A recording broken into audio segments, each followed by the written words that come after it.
Essential Self-Care Podcast, a podcast for those of us who are, let's face it, too busy for self-care. In this podcast, you will hear real life stories from people who leaned into their self-care as they were navigating life's storms. You'll learn practical tips, tools, and strategies to incorporate self-care into your own busy life as well. You'll hear from expert guests sharing their expertise on specific tools and modalities of self-care to optimize your well-being in your life, career, and relationships. I'm your host, Dr. Sheetal Ajmani. I am a physician, best-selling author, and founder of Radiant Living Institute, where I guide high-achieving women to get unstuck and learn to live radiantly again through major life transitions. Quick disclaimer before we dive into the episode, please know that this podcast is for educational purposes only and is not medical advice. Always seek the advice of your own health practitioner or mental health provider for your specific situation. Now, let's get started. Hello, I am really so excited to share today's episode with you. You see, I've been reading a book recently. It's called The Confidence Code, and it was actually recommended to me by a friend, and I'm so glad. It was such a great recommendation. So I highly recommend it for you as well. It talks about confidence in women specifically, and it highlights some of the qualities and traits in women that impede confidence, as well as ways to perhaps encourage greater confidence. It talks about the differences in confidence between men and women as well. So it is just so fascinating. And so I'm going to share, there are so many amazing nuggets in this book. It's written by two journalists, and so they really did their research and really covered the topic from a lot of different perspectives, which is really fascinating. So in today's episode, I'm just going to highlight some points from the book, but I highly recommend, if you find this interesting, that you check out the book yourself as well. Because again, for the purposes of this podcast episode, I'm not going to be able to go into all of the details. I'm just going to highlight some of the points that really stuck out to me. So basically, I am definitely the type of person who loves to read books, physical books with my pencil and underline different things. So that's basically what I'm going through today. Is I'm just sharing with you some of the things that really stuck out to me, that, as I was reading the book, I underlined, and I was just kind of, taken aback, or really just kind of stood out to me. And so part of that is that there really are differences in confidence between men and women. And it was just really fascinating to read about this. There are some studies that showed this just in different scenarios, how men showed up more confidently than women did, how men and women, even when they actually demonstrated or actually were capable of the same performance, women doubted themselves quite a bit more often than men did, even when women were right. And even when the men were incorrect, they were more sure of themselves. So it's so interesting. Specifically with that, there was a study, I'm going to refer to it in the book here. Let me find it here for a second, that specifically looked at that. So, okay. So it showed that when women were asked, there was a study, and men and women were given the same, questions on this, performance test. And first of all, women tended to skip answering some of the questions because they didn't want to try something that they already thought they were going to fail. So that came up multiple times in the book, actually, that we as women often will even hold ourselves back from even starting, from even trying something, from even speaking up in a room, in a business meeting, like any of these things, any of these scenarios. Women more often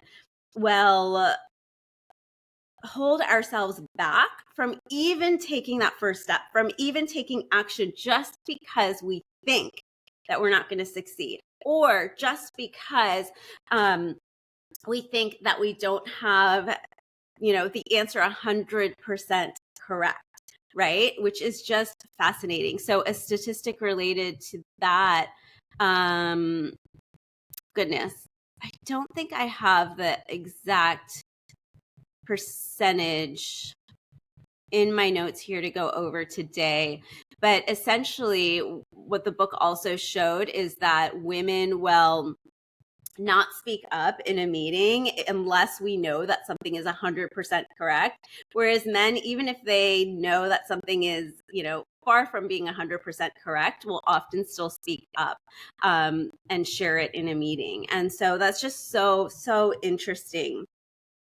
So fear of failure led to inaction, which then guaranteed failure, right? I mean, if we're not even starting as women, if we're not even taking that first step just because we are scared that we're not going to succeed, or we are scared that we're not going to perform perfectly, and this came up multiple times in the book as well, is that we have this fear of imperfection, this fear of not showing up perfectly. And I know there are so many factors that go into this as women. There's so many sociocultural conditioning sort of factors that have been around for a really, really long time that have contributed to this. So this is not just something totally out of the blue, but I do think it's time that we start to address it. I do think it's time that we start to create some shifts and some changes in that. And it all starts with awareness. It all starts with becoming aware of it, which is why I wanted to do this podcast episode.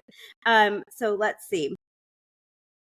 Okay, so this is the study that I wanted to go over. So there was a test that was done for both men and women. And the first part of the test is that the researcher asked both men and women just to answer the questions of the test.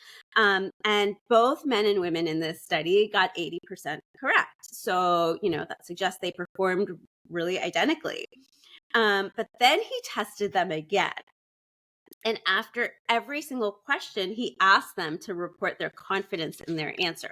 So how confident, how certain they felt that they answered the question correctly.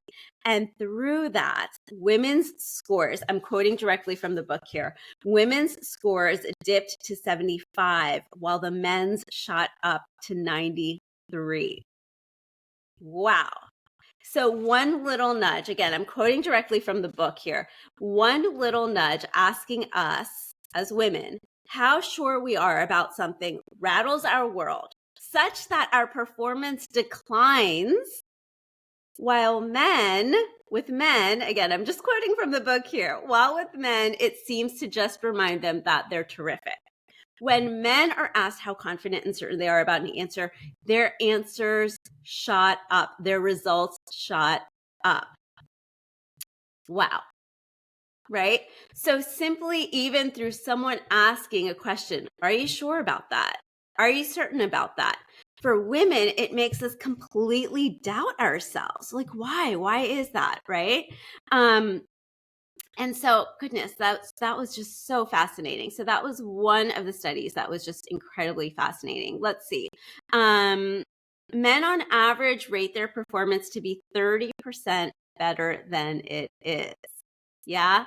Whereas women, we tend to rate our performance as being lower than it is. We tend to undermine, undervalue, and not recognize our successes and our achievements. Again, part of it is we are looking for that 100% perfection, that 100% success rate, right?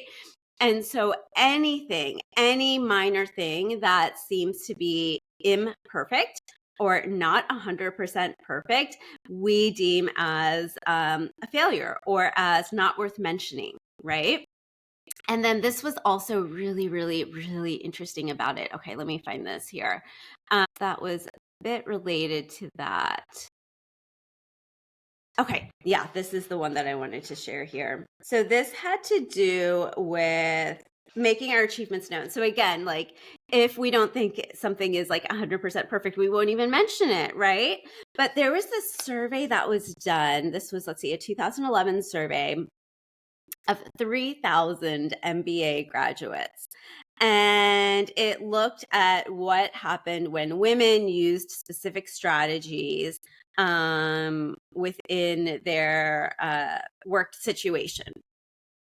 And one thing worked incredibly well. One thing was like really notable. And that is that when women made their achievements known to their superiors, those women advanced further, were more satisfied with their careers, and had greater compensation growth than women who were less focused on calling attention to their successes, right? How many of us women have been taught to be humble, have been taught to be soft spoken, have been taught to not brag about our successes, right?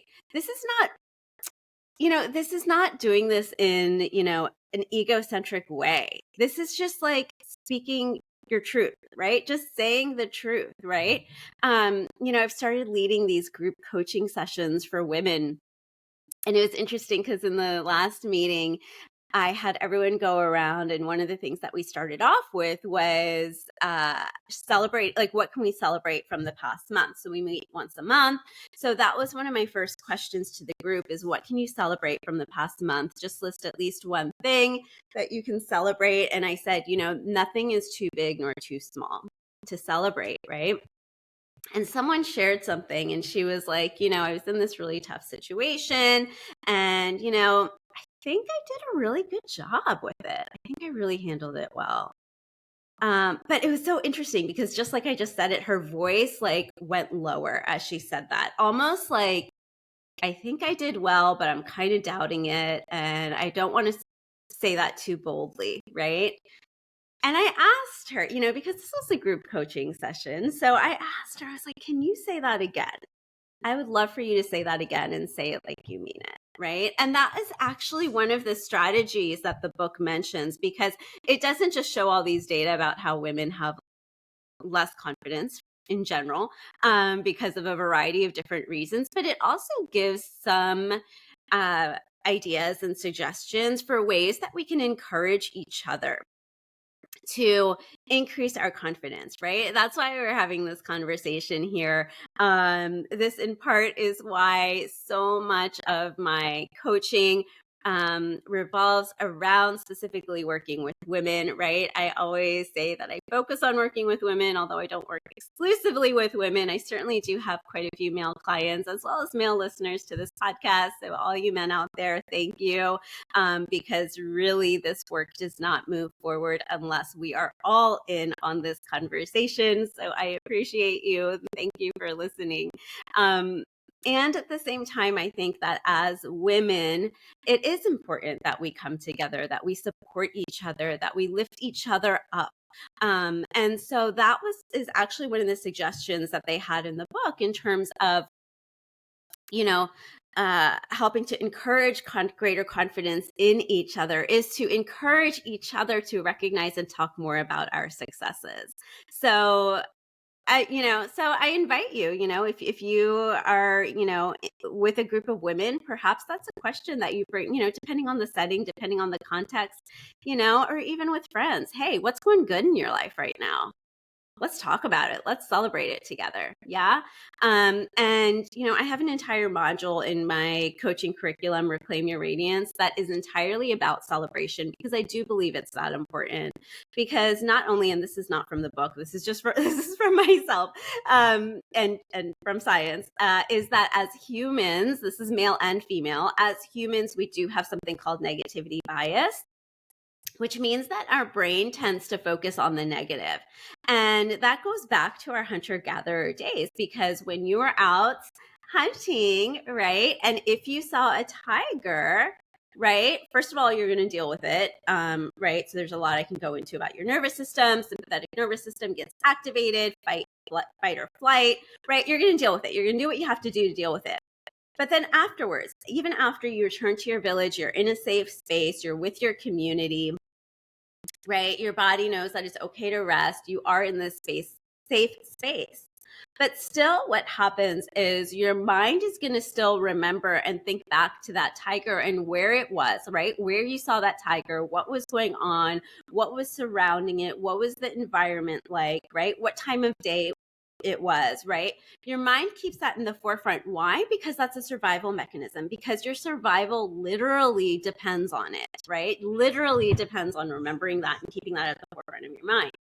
Well, although our day-to-day life has changed quite a bit, many of us are not out hunting on a daily basis, right?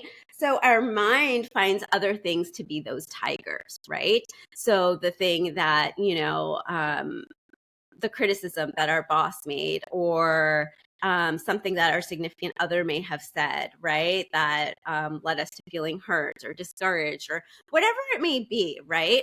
Or that, comment on social media that was made, right? And so all of these things end up being those tigers, and our brain still thinks that this is, still has that survival mechanism, and so keeps it at the forefront of our mind, right? That is something called negativity bias, and it's something that our brain and our mind naturally does. And even though I know this, even though I have been studying this and practicing all of these things that I share with you for, well over 2 decades, obviously this still happens to me, and it's something I need to remind myself of often.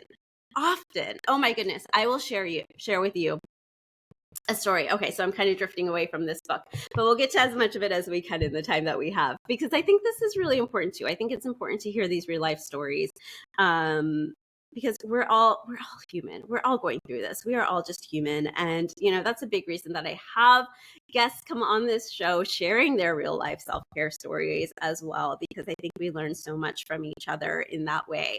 So I will share this story, and this is kind of vulnerable, right? Quick shout out to today's sponsor, Reclaim Your Radiance, Radiant Living Institute's signature coaching program designed to help you reclaim your worth, renew your energy, and restore your happiness in your life, career, and relationships.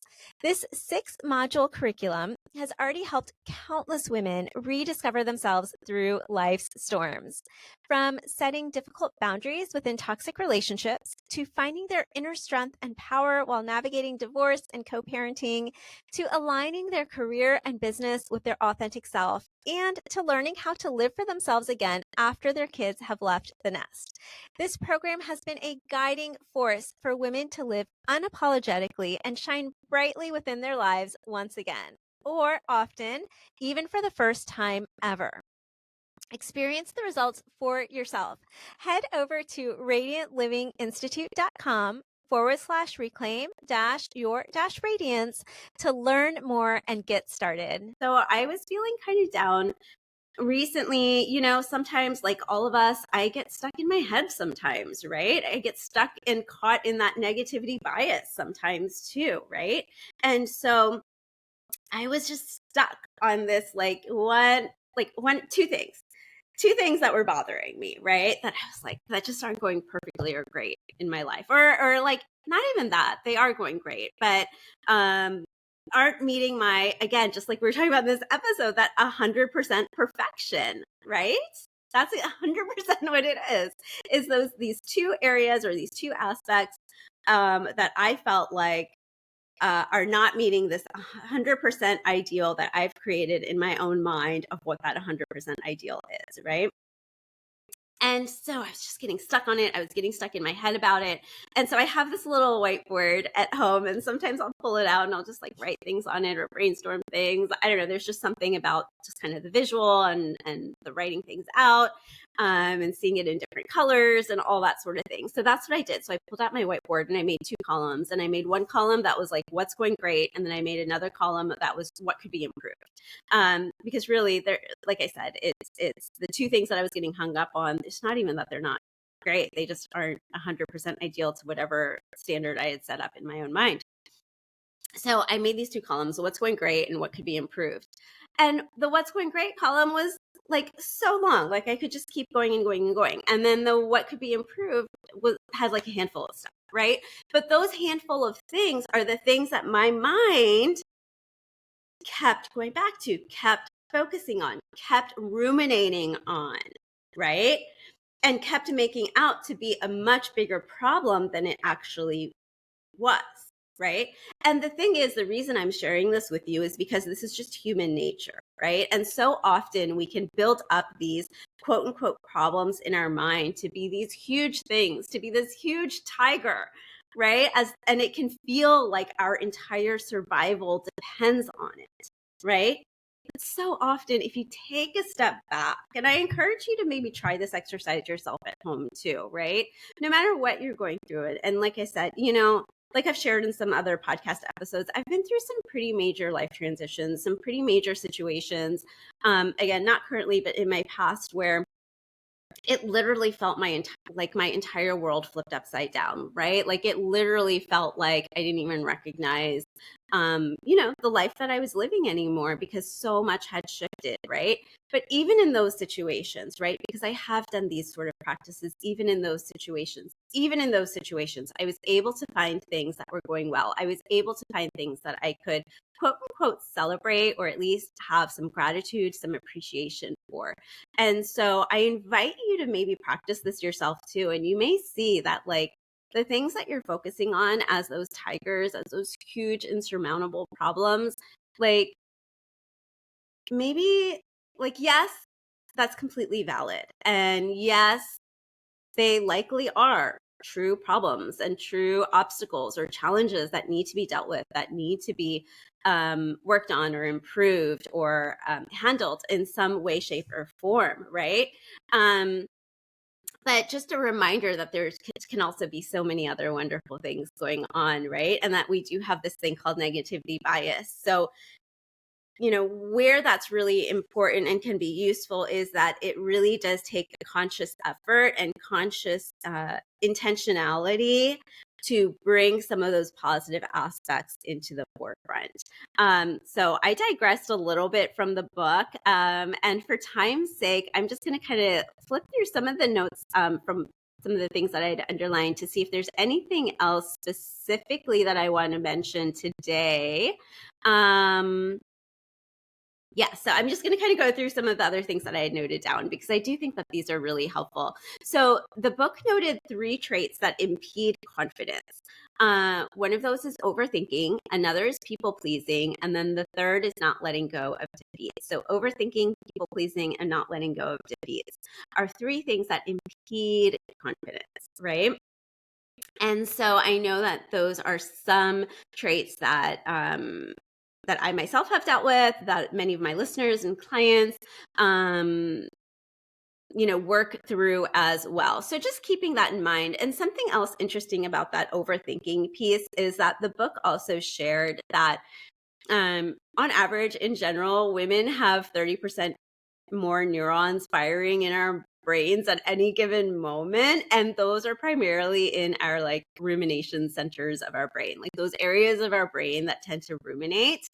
Those are all firing generally a lot more in women than in men. So that is definitely interesting. This is another interesting, I thought, just a really interesting statistic, and that relates to men and women in the workforce. Men initiate salary negotiations 4 times more often than women. 4 times more often than women. And when women do negotiate, they ask for 30% less than men do. All right. I mean, we know that this gender pay gap is still very, very real. I mentioned it a few episodes ago when I had Stamp on, a financial advisor, and we were talking about retirement planning and long-term savings for women. Right. And we mentioned about this gender pay gap, which is still so, so very real. And I have seen numbers, like clear cut numbers and statistics, for physicians specifically, where female and male physicians who are in the exact same role have a significantly different income that they're bringing in. So women, I mean, and I've talked to many women about this, like, we're not taught how to negotiate. We're not encouraged to. And I think that needs to change. So, and I think this is very, very clear, the statistic, right? Is very, very clear that that's something we need to do. This was also interesting that confidence is linked to doing, to taking action and to taking risks, right? And what did I share like towards the beginning of this episode that women, unless we are 100% sure that we are going to succeed, unless we are 100% sure that our performance is going to be perfect, we will hold ourselves back, right? But confidence is linked to doing and to taking actions and risks. And inherent in the word risk is that there is the potential that you will quote unquote fail, quote unquote not succeed, quote unquote not achieve that 100% ideal that you have set out to do, right? But that action, purely that action of doing and taking that action is linked to confidence. And so another reason that there is perhaps this, a bit of this gender difference in confidence is that testosterone is a hormone that is more related to taking action, right? And so there is that, right? So neurohormonally as well, there is a difference here, right? So testosterone is linked to feeling more powerful, to more likely to taking action and risks, right? Estrogen encourages bonding and connection, right? So there is definitely a lot of benefit to the estrogen that we have as women. Now, of course, men and women have testosterone and estrogen, right? It's just different levels of it. Right. So what I think is really, really fascinating and cool is that, we know that there's things like doing the power pose, right? So there's a study of doing the power pose. In other words, standing with traditionally, or the study that kind of the famous study that looked at it was like having your hands on your hips, right? Opening through your shoulders, through your chest region, standing up tall, right? Standing in that pose for up to 2 minutes is linked to increasing your levels of testosterone and cortisol. So more likely to take action, more likely to increase that confidence, right? So there's something that we can do, right, when we need to tap into that confidence to take action. And also there's so much benefit to what we innately as women have to offer and to bring into the workforce as well as to our families, right? So estrogen encourages that bonding, that connection. It encourages and helps us to see other people's points of view, right? Whereas testosterone is actually linked to an it's more of the book describes it as like an egocentric neurohormone, right? Like an inability to see others' points of view, less interested in connection and cooperating, right? So this is where I think there's so much room for us as women to really, I think for years and years as we've been, as we have become more active in the workforce, we've really been adapting to, and I've spoken to this in a previous episode as well, really been adapting to this male paradigm of being in the workforce, right? And so I really think there's a place though for us to, yes, obviously I think there are some benefits to that as well. And I think there are a lot of benefits to really honing in on and leaning into the unique attributes that we as women bring, right? Bring to the table. And so I think this is just such an interesting point about that, right? In recognizing that as women, we, and again, this goes back to neurohormonally, right? Looking at the estrogen, the role that estrogen plays, right? We are better able to cooperate. We are better able to see other people's points of views, right? And so if we tie that in with increasing our confidence to speak up at meetings, right? To speak up at meetings, to let our views be heard, be known, right? And combine that with this attribute that we are better able to also see how this is going to affect our entire team, how this is going to affect the entire structure, right? And everyone involved, right? Like how powerful is that? So I will just leave it at that right now. I know I'm already kind of over the amount of time that I usually like to keep these episodes at. So I would love to hear your insights though. I always love to hear from you. So please use the contact form at radiantlivinginstitute.com. Send me your insights or questions or comments from this episode, from some of the things that I shared here. You can also reach out to me on social media. So I'm most active on LinkedIn and Instagram. So feel free to connect with me on those places, and feel free to send me a message through that as well. Thanks for tuning in to this episode of the Essential Self-Care Podcast. If you like what you heard, be sure to subscribe, leave a positive review, and share this episode with someone you know. And remember, your free guide, 6 simple yet powerful steps to create your radiant life, is waiting for you at radiantlivinginstitute.com. Download it today.